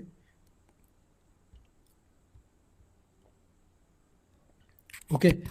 आणि याचा कालावधी किती असणार आहे तर 2026-27 ते 2029-30. ओके. सो 2026-27 ते 2029-30 आणि या अंतर्गत 5 लाख हेक्टर नैसर्गिक जे काही शेती 5 हेक्टर क्षेत्र जे आहे ते नैसर्गिक शेतीखाली आणण्यासाठी आगामी 2 वर्षामध्ये महाराष्ट्र नैसर्गिक शेती अभियान राबविली जाईल असं या ठिकाणी म्हटलं गेलेलं आहे. सो ते एक लक्षात ठेवायचं आहे. ॲग्रीस्टॅक योजनेच्या संदर्भात एक डेटा तुम्ही लक्षात ठेवू शकता. 2 सप्टेंबर 2024 रोजी केंद्र शासनाने एकंदरीतच कृषी मंत्रालयाद्वारे हे सुरू करण्यात आलेलं आहे. सो ॲग्रीस्टॅक योजना. ओके. सो याला सेंटर्स डिजिटल ॲग्रिकल्चर मिशन म्हटलं जातो. सो केंद्राची एक डिजिटल कृषीविषयक मिशन आहे. 2024मध्ये सुरू करण्यात आलेली योजना आहे. ओके. सो ते एक लक्षात ठेवायचं आहे. याअंतर्गत एक युनिक आय डी किंवा फार्मर आय डी कार्ड शेतकऱ्यांना दिला जातो. त्यानंतर कृषी समकक्ष दर्जाच्या बाबतीत राज्याच्या कृषी उत्पन्नामध्ये पशुपालनाचा वाटा किती आहे? 25% आहे असं या ठिकाणी अर्थसंकल्पाचा उल्लेख करताना म्हटलं गेलेलं होतं. ओके. सो अर्थसंकल्पामध्ये म्हटलं गेलेलं आहे. त्यानंतर महिला शेतकरी वर्ष संयुक्त राष्ट्र संघटनेने 2026 हे वर्ष एकंदरीतच आंतरराष्ट्रीय महिला शेतकरी वर्ष म्हणून घोषित केलेलं आहे आणि त्या संदर्भातील जी काही थीम आहे तर ते तुम्ही लक्षात ठेवू शकता. Empower women transforming agrifood system. Okay. So empower woman transforming agrifood system ही संकल्पना किंवा थीम जी आहे ती स्वीकारण्यात आलेली आहे. ओके. त्यानंतर उद्योग व सेवा क्षेत्राच्या बाबतीत जर आपण बघितलं तर उद्योगाच्या बाबतीत राज्यातील उद्योग क्षेत्राचे जे काही स्थूल उत्पन्न आहे ते 2047पर्यंत $1500 अब्ज पर्यंत करण्याचे ठरवण्यात आलेलं आहे. सध्या $123 अब्ज आहे. तर ते 2047 पर्यंत किती उद्योगाच्या बाबतीत तर उद्योग क्षेत्राच्या बाबतीत 1500. ओके. सो $1500 अब्ज करण्याचे उद्दिष्ट या ठिकाणी ठेवण्यात आलेलं आहे आणि यासाठी उद्योग गुंतवणूक व सेवा धोरण 2025 जाहीर करण्यात आलेलं आहे आणि या अंतर्गत 2047 पर्यंत स्थूल राज्य उत्पन्नात वाटा GSDP मध्ये वाटा जे आपण मागेच बघितलं GSDP मध्ये वाटा किती नेण्याचे ठरवलेले आहे तर 30%. सध्या किती आहे 25%. ओके. सो 25% वाटा सध्या GVA मध्ये किंवा GSDP मध्ये वाटा आपल्याला दिसून येतो जे 2047 पर्यंत 30% पर्यंत नेण्याचे ध्येय या ठिकाणी ठरवण्यात आलेलं आहे. ओके. आणि यासाठी एक इन्व्हेस्ट महाराष्ट्र हे एक डिजिटल प्लॅटफॉर्म विकसित केलेलं आहे ज्याद्वारे थेट परकीय गुंतवणूक आकर्षित केला जातो आणि यामध्ये थेट परकीय गुंतवणूक आकर्षित करण्यात देश पातळीवर महाराष्ट्र अव्वल राहिलेला आहे. ओके. सो ते एक लक्षात ठेवायचं आहे. त्यानंतर राष्ट्रीय स्तरावर एकंदरीतच एक जिल्हा एक उत्पादन ज्याला वन डिस्ट्रिक्ट वन प्रोडक्ट म्हटलं जातो. सो याच्यामध्ये 2025च्या पुरस्कार सोहळ्यामध्ये महाराष्ट्र राज्याला अगेन सुवर्ण पुरस्काराने सन्मानित करण्यात आलेलं आहे. आपण जे इकॉनॉमिक सर्वे बघितला आता याआधी तर त्याच्यामध्ये 2024चं पुरस्कार होतं तर त्याच्यामध्ये देखील महाराष्ट्र या वन डिस्ट्रिक्ट वन प्रोग्राममध्ये एकंदरीत सुवर्ण पुरस्कार मिळालेलं होतं महाराष्ट्राला. 2025च्या या वन डिस्ट्रिक्ट वन प्रोडक्ट या पुरस्कार सोहळ्यामध्ये देखील महाराष्ट्राला पहिला पुरस्कार किंवा सुवर्ण पुरस्कार मिळालेला आहे. सो ते एक लक्षात ठेवायचं आहे. आणि महत्त्वाचं म्हणजे काय तर नीती आयोगाकडून जाहीर करण्यात आलेला निर्यात सज्जता निर्देशांक 2024 जे आपण विविध निर्देशांकाच्या संदर्भात जे लेक्चर बघितलेलं आहे आपल्या यूट्यूब चॅनलवर. सो त्याच्यामध्ये ते सविस्तर बघितलेलं होतं. महाराष्ट्र या निर्देशांकामध्ये पहिल्या क्रमांकावर आहे. सो ते एक लक्षात ठेवायचं आहे. त्यानंतर बांबू प्रकल्प जे आहे बांबू उद्योग प्रकल्प सो त्या संदर्भात 2025चं धोरण जाहीर करण्यात आलेलं आहे आणि यासाठी एकंदरीतच आशियाई बँकेच्या अर्थसहाय्यातून जवळपास 4,271 कोटीची बांबू विकास प्रकल्पांतर्गत औष्णिक विद्युत प्रकल्पात बांबू बायोमॅसचा वापर वाढवण्यासाठी म्हणून एकंदरीतच एक प्रकल्प हाती घेण्यात आलेला आहे. गडचिरोलीमध्ये स्टील हब डेव्हलप केला जातो आहे. रत्न व आभूषणाच्या संदर्भात लक्षात ठेवायचं धोरण कधीच आहे 2025चे धोरण आहे. या अंतर्गत 1 लाख कोटी रुपयांची गुंतवणूक आकर्षित करणे आणि 5 लाख रोजगार निर्मिती करणे उद्दिष्ट ठेवण्यात आलेलं आहे. त्यानंतर सेवा क्षेत्राच्या बाबतीत लक्षात ठेवायचं आहे. सेवा क्षेत्राचे जे स्थूल राज्य उत्पन्नामध्ये $312 अब्ज सध्या आहे तर ते वाढवून $3,000 अब्ज करण्याचे ठेवण्यात आलेलं आहे. सो ते एक लक्षात ठेवायचं आहे. सो कृषी क्षेत्राच्या बाबतीत आपण बघितलं $500 अब्ज करणे. उद्योग क्षेत्राच्या बाबतीत आपण बघितलं या स्थूल राज्य उत्पन्नामध्ये वाटा किती ठेवणे किंवा उत्पन्न किती करणे, तर 1500 अब्ज करणे उद्योगाच्या बाबतीत, आणि सेवा क्षेत्राच्या बाबतीत 3000 अब्ज डॉलर्सपर्यंत नेण्याचे जे उद्दिष्ट आहे 2047 पर्यंत ते ठेवण्यात आलेलं आहे. आणि त्यासाठी वेगवेगळे जे काही उपक्रम आहेत ते सुरू करण्यात आलेले आहे. याच्यामध्ये पुणे आणि मुंबई या ठिकाणी 50 अब्ज डॉलरचे मीडिया टेक AVGC केंद्र बनवणे. त्यासोबत महाराष्ट्र AVGC धोरण लक्षात ठेवायचं आहे. कधीचे आहे? 2025 आहे महाराष्ट्र AVGC धोरण 2025. आतापर्यंत जे वेगवेगळे धोरण आपण बघितलं तर बरेच असे धोरण जे आहेत ते 2025 मध्ये सुरू करण्यात आलेलं आहे. त्याच्यामुळे वर्ष जरी विचारलं आणि त्या ठिकाणी 2025 दिलेलं असलं, सो अशा वेळेस तुम्ही 2025 असणाऱ्या ऑप्शनकडे जाऊ शकता. ओके. त्यानंतर मुंबई उच्च दर्जाच्या शिक्षणासाठी मुंबईत केंद्र सरकारच्या मदतीने Indian institute of creative technology सुरू करण्यात आलेलं आहे. So Indian institute of technology कुठे सुरू करण्यात आलेलं आहे? मुंबई या ठिकाणी सुरू करण्यात आलेलं आहे.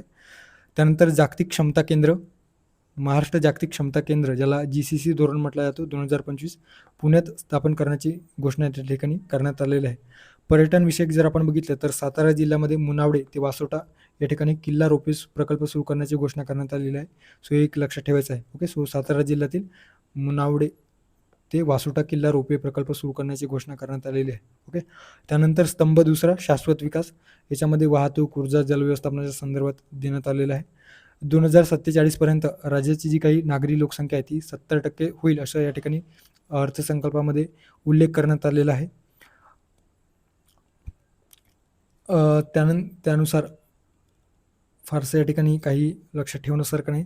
सो वडाळा या ठिकाणी लक्षात ठेवायचं आहे. वडाळा या ठिकाणी जागतिक दर्जाचे स्टार्टअप आणि इनोव्हेशन हब स्थापन करण्यासाठी 130 एकर जमिनीची वाटप करण्यात आलेली आहे. सो वडाळा हे लक्षात ठेवायचं आहे.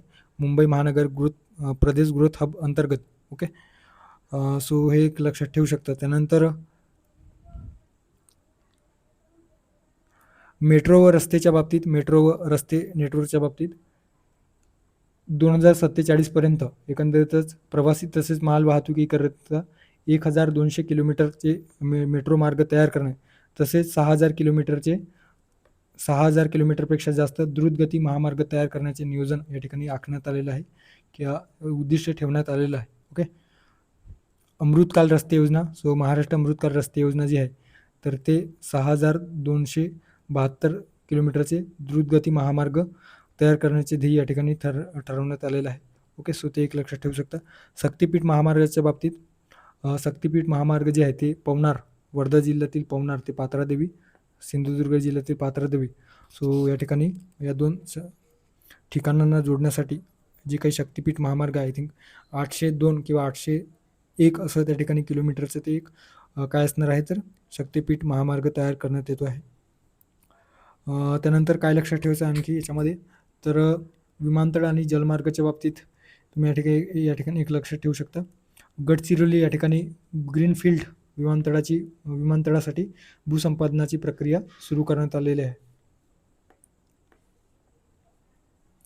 मुंबईमध्ये रेडिओ क्लब येथील नवीन जेटी प्रकल्प उभारण्याचे जे ध्येय आहे ते ठरवण्यात आलेले आहे. डिसेंबर 2027 पर्यंत पूर्ण करणे असं ध्येय या ठिकाणी ठेवण्यात आलेलं आहे. त्यानंतर ऊर्जा आणि स्वच्छ पर्यावरणाच्या बाबतीत हे लक्षात ठेवायचं आहे. 2047 पर्यंत 75% स्वच्छ ऊर्जा मिळवण्याचे उद्दिष्ट आखण्यात आलेले आहे. सो महत्त्वाचं आहे, 2047 पर्यंत स्वच्छ ऊर्जा मिळवण्याचे राज्याचे उद्दिष्ट ठेवण्यात आलेले आहे. मुख्यमंत्री बळीराजा मोफत वीज योजनेअंतर्गत 7.5 हॉर्स पॉवरचे जे काही कृषी पंप आहे सो त्यांना वीज बिलामध्ये 100% सवलती देण्याच्या अनुषंगाने काही अनुदानित रकमेची घोषणा करण्यात आलेली आहे. मुख्यमंत्री सौर कृषी वाहिनी योजना 2.0 या अंतर्गत एकूण 16,000 मेगावॅटचे सौर ऊर्जे क्षमता स्थापित करण्याचे उद्दिष्ट जे आहे ते ठरवण्यात आलेलं आहे. सो ते एक लक्षात ठेवायचं आहे. आता एक या ठिकाणी लक्षात ठेवायचं आहे, मागेल त्याला सौर कृषी पंप. आता ही योजना तुम्ही योजना कधी सुरू झाली ते तुम्ही सर्च करून कमेंट बॉक्समध्ये मेन्शन करू शकता. कारण या मागेल त्याला सौर कृषी पंप या योजनेअंतर्गत एकंदरीतच डिसेंबर 2025 या एका महिन्यामध्ये जवळपास 45,911 इतके सौर कृषी पंप बसवून महाराष्ट्र राज्याची गिनीज बुक ऑफ वर्ल्ड रेकॉर्डमध्ये नोंद करण्यात आलेली आहे. त्याच्यामुळे हे मागील त्याला शेततळे नाही तर मागील त्याला कृषी पंप. एकच मिनटं. सो मागील त्याला कृषी पंप हे लक्षात ठेवायचं आहे.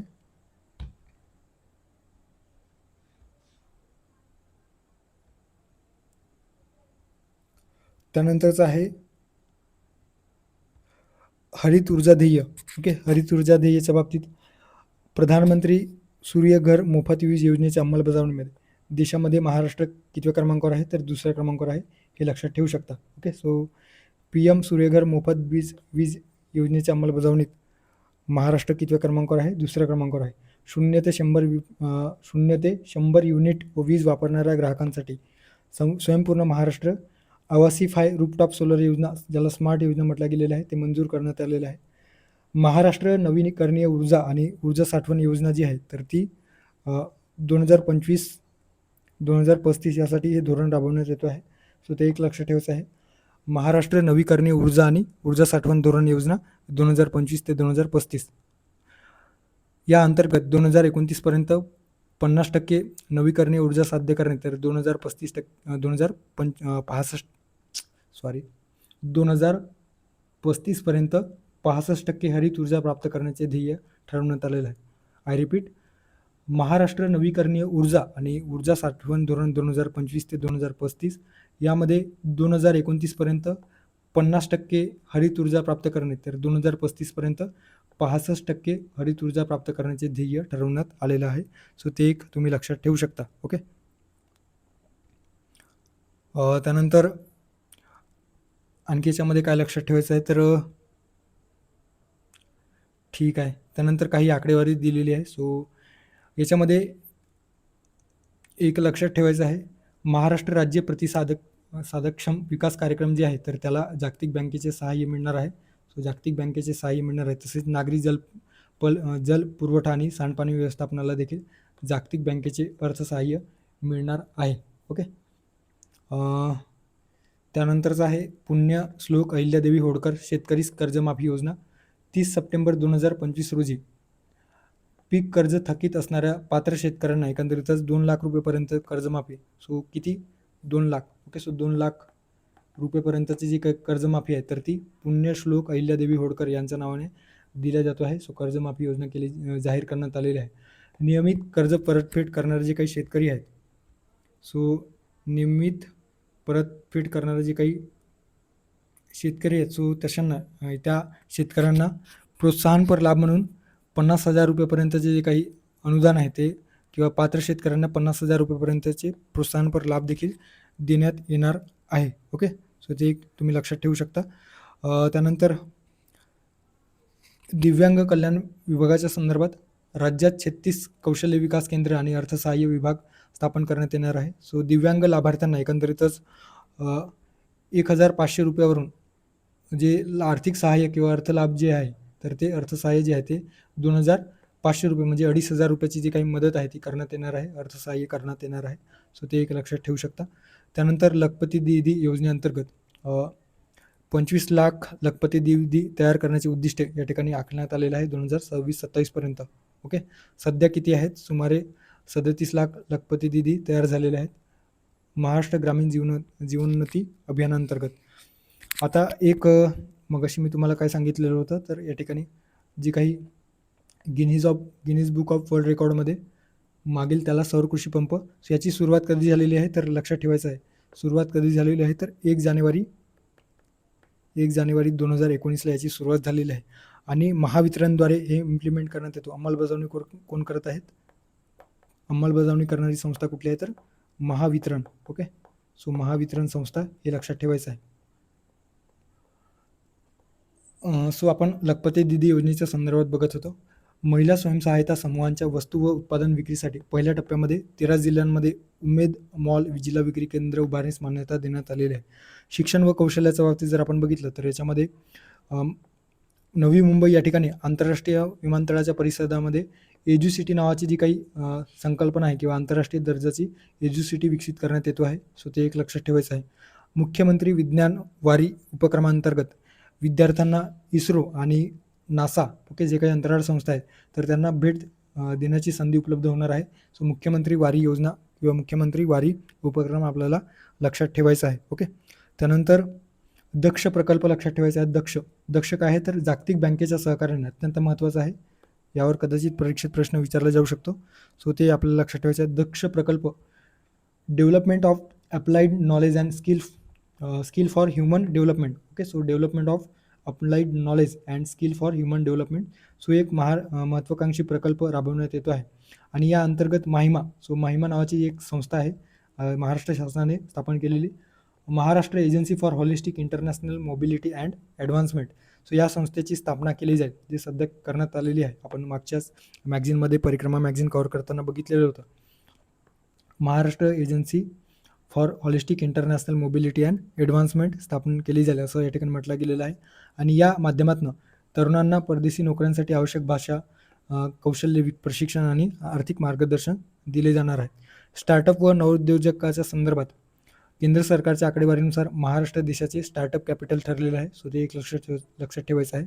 स्टार्टअप कॅपिटल देशाचे स्टार्टअप कॅपिटल कोणतं आहे तर महाराष्ट्र.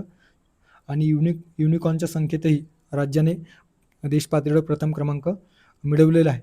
नवीन स्टार्टअप नाविन्यता धोरण अगेन 2025चे हे धोरण आहे. सो ते एक तुम्ही लक्षात ठेवू शकता. नव उद्योजकांना आर्थिक पाठिंबा देण्यासाठी मुख्यमंत्री उद्योजकता महाफंड स्थापन केले जाईल अशी घोषणा या ठिकाणी करण्यात आलेली आहे.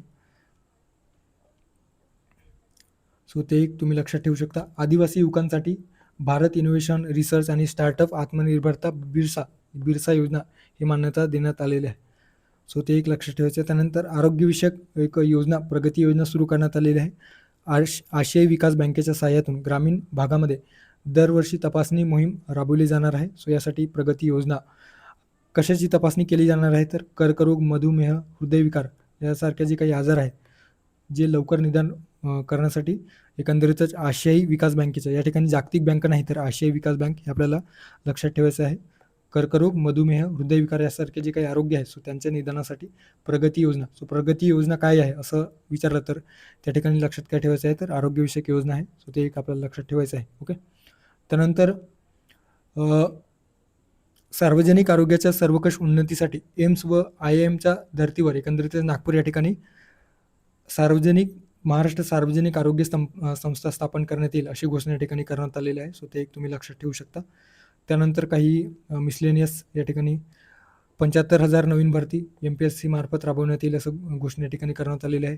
स्वतंत्र IT व AI विभाग स्थापन करण्यात आलेला आहे. सो माहिती तंत्रज्ञान व कृत्रिम बुद्धिमत्ता विभाग स्थापन करण्यात आलेला आहे. आणि याचे मुख्यालय कुठे असणार आहे तर नागपूर या ठिकाणी असणार आहे. सो नागपूर येथे अत्याधुनिक स्टेट डेटा सेंटर स्थापन करण्यात येणार आहे या माहिती तंत्रज्ञान कृत्रिम विभागाअंतर्गत. आणि त्यासोबतच महाराष्ट्र जिओ टेक्नॉलॉजी ॲप्लिकेशन सेंटरची स्थापना देखील करण्याची घोषणा करण्यात आलेली आहे. सुरक्षा व पोलीस दलांच्या अनुषंगाने स्मार्ट पोलिसिंगसाठी बॉडी वॉर्न कॅमेरा उपलब्ध करून देण्यासंदर्भात कारवाई करण्यात येणार आहे. राज्य आपत्ती व्यवस्थापन संस्था कुठं स्थापन करण्यात येणार आहे तर मिहान या ठिकाणी. आणि राज्य आपत्ती प्रतिसाद दलाची देखील स्थापना करण्यात येणार आहे. ओके, सो 4 तुकड्यांमध्ये स्थापन करण्यात येणार आहे अशी घोषणा या ठिकाणी करण्यात आलेली आहे. सो ते एक तुम्ही लक्षात ठेवू शकता. त्यानंतर काही महत्त्वाची आकडेवारी आपण बघूयात ज्यामध्ये अर्थसंकल्पीय आकडेवारी वित्तीय विश्लेषण जर आपण बघितलं तर देशाच्या एकूण वस्तू व सेवा कर संकलनामध्ये राज्य जे आपले महाराष्ट्र राज्य आहे तर ते देश पातळीवर पहिल्या क्रमांकावर आहे. सो लक्षात ठेवायचं आहे. देश पातळीवर जे काही GST संकलनामध्ये कोणते राज्य अग्रेसर आहे असा प्रश्न आला तर महाराष्ट्र राज्य. सो हे आपल्याला लक्षात ठेवायचं आहे. ओके, राजकोषीय तूट 3% 3%च्या खाली ठेवण्यामध्ये शासनाला यश आलेलं आहे आणि महसुली तूट 1%पेक्षा कमी राहिलेलं आहे. ओके, महसुली तूट जर आपण बघितलं तर या ठिकाणी आकडेवारी दिलेली आहे. सो इतकं डीपमध्ये जाणार नाही तरी महसुली तूट जर आपण बघितलं तर 40,000 हे अंदाजे अर्थसंकल्पीय आकडेवारी 2026-27च्या अनुषंगाने दिलेली आहे. तर राजकोषीय तूट 1,50,491. ओके, आता या ठिकाणी जर आपण बघितलं तर रुपया कुठं येतो आणि ते रुपया येतो कुठून आणि खर्च कुठं होतो असं एकंदरीत दिलेलं आहे. सो तत्पूर्वी महसुली जमा आणि महसुली खर्च तसेच भांडवली जमा आणि भांडवली खर्च आपण बघूयात.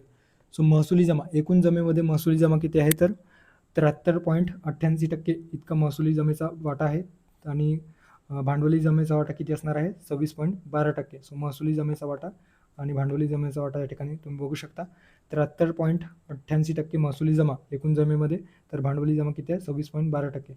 महसुली खर्च जर आपण बघितलं, एकूण खर्चामध्ये महसुली खर्च जर आपण बघितलं तर त्यामध्ये एकूण खर्चाचा 78.74% खर्च महसुली खर्च आहे, तर एकूण खर्चाचा 21.26% कोणता खर्च आहे भांडवली खर्च आहे. सो ते एक लक्षात ठेवायचं आहे. ओके, त्यानंतर महसूल कुठून प्राप्त होणार म्हणजे रुपया कुठून येणार, तर महसूल सर्वाधिक जर आपण बघितलं तर स्वतःचा कर महसुलाचा वाटा जो आहे तो सर्वाधिक या ठिकाणी महसूल जमेचा सर्वाधिक वाटा आपल्याला दिसून येतो. सो एकूण महसुलाचा 50% राज्याचा स्वतःचा कर महसुलातून येणार आहे आणि त्यातल्या त्यात SGST म्हणजे राज्याचं जे काही GST आहे, राज्य GSTतून सर्वाधिक महसूल प्राप्त होणार आहे 22.44%. ही आकडेवारी आपल्याला लक्षात ठेवायचं आहे 22.44%. भांडवली जमा कॅपिटल रिसीट जर आपण बघितलं तर 26% एकूण जमेमध्ये वाटा भांडवली जमेचा किती आहे तर 26% आणि केंद्रीय करातील हिस्सा 12%. केंद्र शासनाकडून सहाय्यक अनुदाने 8% राहिलेलं आहे. ओके, सो केंद्र शासनाकडून सहाय्यक अनुदाने किती राहिलेलं आहे 8%. राज्याचा स्वतःचा कर व्यतिरिक्त जे काही महसूल आहे नॉन टॅक्स रेव्हेन्यू ते किती आहे 4% या जमेमध्ये एकूण जमेमध्ये वाटा राहिलेला आहे. सो ते एक तुम्ही बघू या ठिकाणी लक्षात ठेवायचं आहे. ओके, खर्च जर आपण बघितलं तर खर्च सर्वाधिक कुठं खर्च होणार आहे तर महसुली खर्चाच्या इतर ज्या काही योजना आहेत सो त्यावर खर्च होणार आहे. जवळपास 29% खर्च योजनांवर होणार आहे. त्यानंतर जे काही कर्मचारी आहेत त्या कर्मचाऱ्यांच्या सॅलरी देण्यासाठी 21% खर्च केला जाणार आहे. भांडवली खर्चाच्या बाबतीत कॅपिटल एक्सपेंडिचर 12% इतका खर्च होणार आहे. सो ते एक तुम्ही या ठिकाणी लक्षात ठेवू शकता 12%. निवृत्ती वेतन 11%, निवृत्ती वेतनावर 11% खर्च होणार आहे. आणि व्याज परतफेडीसाठी वेगवेगळ्या सोर्सेसच्या माध्यमातून जे काही राज्य सरकारने कर्ज घेतलेलं असेल तर ते कर्जाचा व्याज परतफेड करण्यासाठी 9% खर्च होणार आहे. ओके, सो व्याज प्रदान करण्यासाठी 9% आणि मूळ कर्जाची परतफेड करण्यासाठी 8%. सो हे जे काही किती खर्च कोणत्या क्षेत्रामध्ये सर्वाधिक खर्च होणार आहे आणि कुठून रुपया येणार आहे तर ते यावर आयोगाने बऱ्याचदा प्रश्न विचारलेला आहे. सो स्वतःचा कर महसुलातून सर्वाधिक उत्पन्न प्राप्त होणार आहे. एकूण महसुलाचा 50% वाटा सर्वाधिक आहे आणि त्यातल्या त्यामध्ये स्वतःच्या कर महसुलातील जर आणखी त्याच्यामध्ये बघितलं तर त्यातील वाटा SGSTचा वाटा सर्वाधिक असल्याचे आपल्याला दिसून येतो आहे. ओके, विभागनिहाय खर्च जर आपण बघितलं तर ऊर्जा विभागावर सर्वाधिक खर्च होणार आहे. त्यानंतर सार्वजनिक बांधकाम व रस्ते विभाग, सार्वजनिक उपक्रम वगळून. ओके, सो सार्वजनिक बांधकाम व रस्ते विभाग, त्यानंतर महिला व बालविकास विभाग. मागच्या वर्षी सर्वाधिक खर्च महिला व बालविकास विभागावर करण्यात आलेलं होतं, मात्र यावर्षी ऊर्जा विभागावर सर्वाधिक खर्च होणार आहे. सो ते एक लक्षात ठेवू शकता. त्यानंतर एकूण ऋणस्थितीची स्थूल राज्य उत्पन्नाची टक्केवारी जर आपण बघितलं GSDPC म्हणजे टोटल डेप स्टॉक जे आहे तर ते 2000 या ठिकाणी बघू शकता 2025-26मध्ये 19.9% राहिलेलं आहे, तर 2026-27मध्ये ते किती असणार आहे 20.38% आहे. सो ते एक या ठिकाणी ग्राफमध्ये तुम्ही बघू शकता. ओके, सो एकूण ऋण स्थितीची स्थूल राज्य उत्पन्नाची टक्केवारी किती आहे तर 20.38% म्हणजे 2024-25मध्ये जी आकडेवारी आपण बघितलेली होती तर 18% पर्यंत होतं. सो 18.17% एकंदरीतच एकूण कर्जाचे राज्य उत्पन्नाशी तुलना आपण बघितलेलं होतं, तर ते प्रमाण आता 2026-27मध्ये 20.38% राहील असं या ठिकाणी या अर्थसंकल्पामध्ये म्हटलं गेलेलं आहे. सो अशा प्रकारे आपण जे काही महाराष्ट्राचा आर्थिक पाहणी अहवाल प्लस जे काही बजेट आहे ते आपण बघितलेलं आहे.